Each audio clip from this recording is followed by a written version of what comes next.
నిన్న పెట్టిన శారీకి ఒక జ్యువెలరీ ఆర్డర్ చేసుకున్నా అని చెప్పాను కదా, సో దాన్ని ఓపెన్ చేస్తున్నాను. వరలక్ష్మి వ్రతం కోసం తీసుకుంటున్నాను కాబట్టి ట్రెడిషనల్ గా జ్యువెలరీ ఉండాలి అని అనుకున్నాను. ఈ మధ్య బొట్టుమాల ఎంత ట్రెండింగ్ లో ఉందో మీకు కూడా తెలుసు కదా.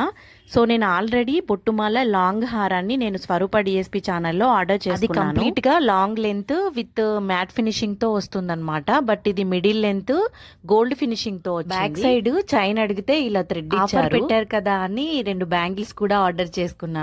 లక్ష్మీదేవి బ్యాంగిల్స్ అన్నమాట. ఎంత క్యూట్ ఉన్నాయో. లాంగ్ లెంత్ ఉంది కదా, మళ్ళీ మిడిల్ లెంత్ ఎందుకని మీకు డౌట్ రావచ్చు. నా ఫ్రెండ్ కి ఆ పీస్ బాగా నచ్చితే ఇచ్చేసాను అనమాట. సో నేను మిడిల్ లెంత్ నాకు బాగుంటుంది అని చెప్పేసి నేను మిడిల్ లెంత్ ఆర్డర్ చేసుకున్నాను. ఒకసారి మనం ట్రస్టెడ్ అని నమ్మితే చాలు, ఎప్పటికీ ఇంకా వాళ్ళ దగ్గరే తీసుకుంటాం కదా. సో అలాంటిదే అనమాట ఈ స్వరూప డిఎస్పి ఛానల్ అనేది. వీళ్ళు అప్పుడప్పుడు 1 డే ఆఫర్ అని పెడతారనమాట. అలాంటి టైంలోనే నాకు ఈ బ్యాంగిల్స్ నచ్చి ఆర్డర్ చేసుకున్నాను. చూడ్డానికి అచ్చం బంగారు గాజుల్లాగానే ఉన్నాయి, కానీ ఈ పికాక్లు మధ్యలో ఉండే పింక్ స్టోన్ పోయిందనమాట. పర్లేదులేండి, నెయిల్ పాలిష్ పెట్టేసుకుందామని ఉంచేసుకున్నా. జ్యువెలరీ మీకు ఎలా అనిపించింది అనేది ఒక్క చిన్న కామెంట్ చేయండి. అలాగే ఈ వీడియోని ఒక్క లైక్ చేయండి అబ్బా.